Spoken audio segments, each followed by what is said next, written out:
Hello and welcome guys to the machine learning tutorial, and here we will be understanding about k-mean algorithm challenges, what challenges it faces.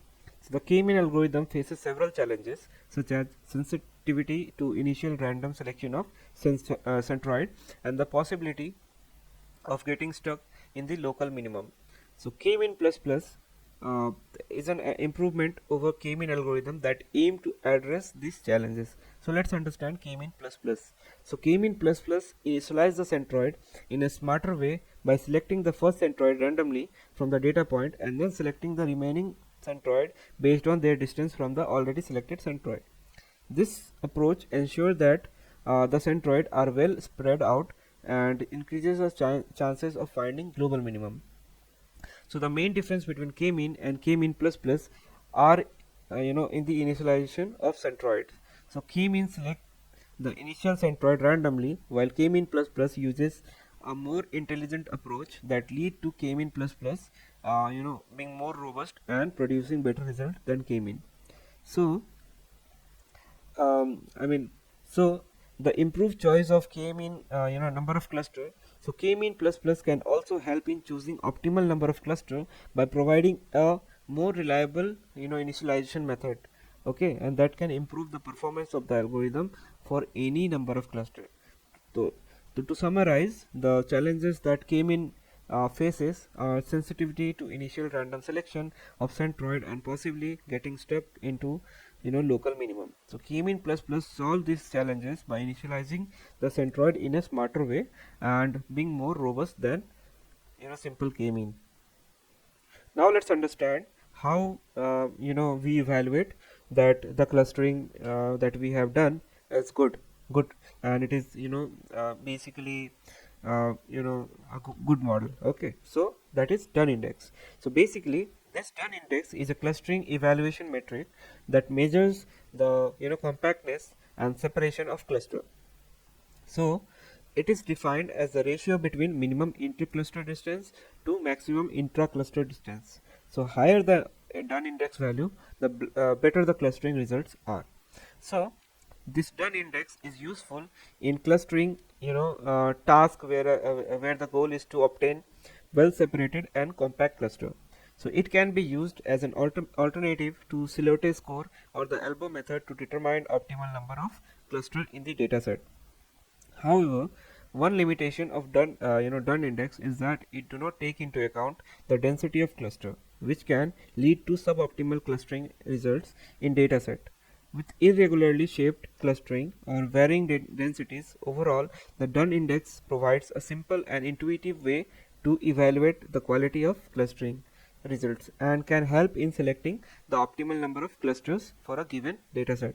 Now, the clustering, the done index is defined as the ratio of minimum intercluster distance to the maximum intercluster distance. So, what is the formula? The formula is minimum of intercluster distance divided by maximum of intercluster distance, where the intercluster distance is the distance between the centroid of different cluster, and the intracluster distance is the distance between point within the same cluster. So mathematically, the formula for calculating intercluster distance can be expressed as minimum of distance C1 and C2, where C1 and C2 are the centroid of two different cluster, and uh, C1 comma C2 is the distance between them. Similarly, the formula for calculating intracluster distance can be expressed as max of distance P comma C, where P is the point within the cluster and the C is the centroid of the cluster, where and distance P comma C is the distance between point and the centroid. So once the intercluster distance and intercluster distance are calculated for each cluster, the done index can be computed as the ratio of minimum intercluster distance to the maximum intercluster distance. So the higher value of intercluster done index value indicates that the cluster result in better as it reflect higher intercluster separation and lower intracluster distance. So hope you understand, what is the evaluation matrix for better modeling. So guys, let's now understand what all different distance calculating methods we have in our k-means. Okay, so in k-means, the most common used distance metric to calculate the distance between data point and cluster centroid is Euclidean distance. However, other distance metric can also be used, and here are the few examples. So basically, first is Euclidean distance. So Euclidean distance represents the shortest distance between two vector, or you can say two numbers. So it is the square root of the sum of square of difference between corresponding element. So thus the Euclidean distance formula is given by d equal to root of x2 minus x1 whole square plus y2 minus y1 whole square. Okay, so where d is the Euclidean distance, x1 y1 is the coordinate of the first point, x2 and y2 is the coordinate of second point. Okay, then we have Manhattan distance. Okay, so Manhattan distance is also a distance metric, or it is known as city block distance. So it calculates the distance between 2 points by summing the absolute differences of their coordinates. So in a two-dimensional space, the Manhattan distance between x1 and y1 and x2 and y2 given by x1 minus x2 plus y1 minus y2. Okay, so this is what Manhattan distance is getting calculated. Now after that we have Minkowski distance. So Minkowski distance is a distance metric used to measure the similarity or dissimilarity between two data points in a multi-dimensional space. Okay, so it is a generalization of the Euclidean distance and Manhattan distance, where this is like a special case. Okay, so Minkowski is like a special case for calculating the distance. So the Minkowski distance is distance between 2 points, that is x and y.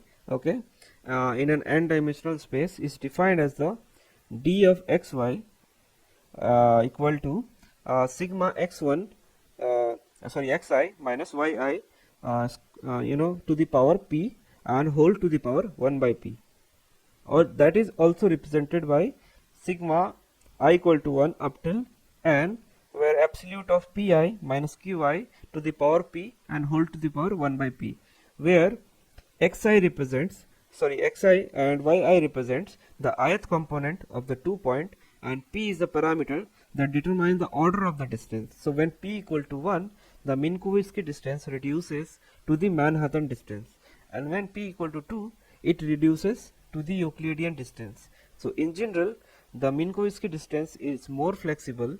It's a more flexible distance metric than the Euclidean or Manhattan distance. So as it allow for different value of p to be used depending upon a specific problem and the nature of data. Then we have cosine distance. Okay, so the cosine distance metric calculates the cosine and the angle between two vector or two number in a multi-dimensional space. So it is commonly used in text classification and information retrieval application.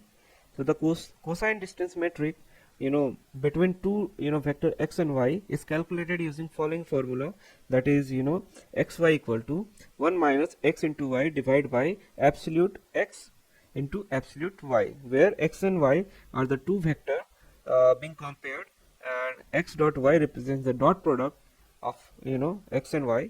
Then absolute x and absolute y represents the L2 norm, that is Euclidean distance of x and y respectively.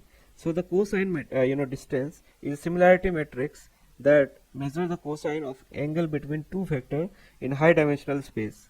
So it ranges between -1 to 1, where value of 1 indicates that the two vector are identical, and a value of 0 indicates that the vector are orthogonal, that is unrelated, and a vector of -1 indicates that the two vector are diametrically opposite, that is complete dissimilar.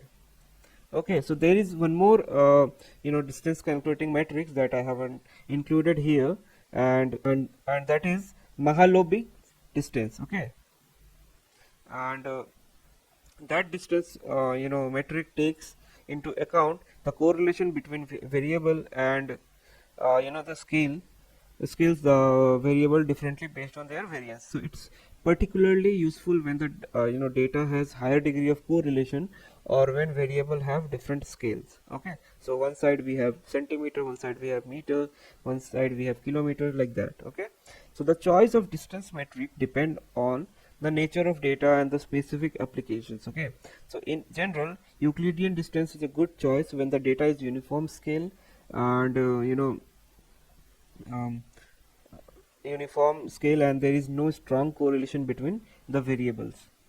And Manhattan distance is a good choice when the data has different scale or when outlier may have large impact on the distance calculation.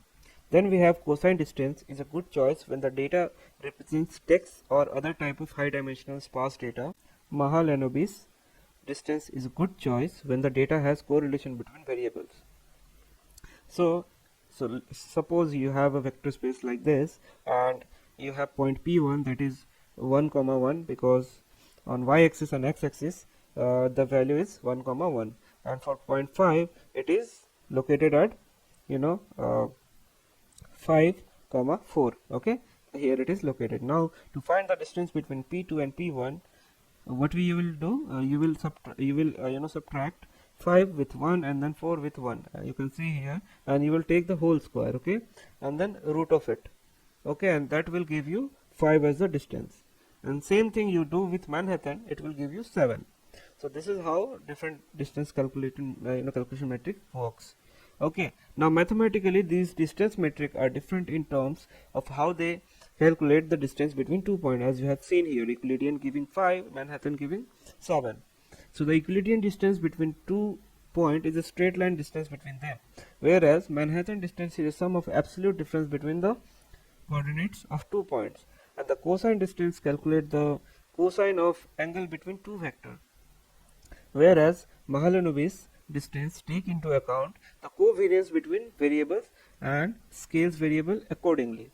So this is how 5 different distance calculated metric are defined, and choice of Euclidean distance calculating metric is up to you. I mean, and most probably we will be using these two only. So that's all in this video, and let's see you in the next video. Thank you.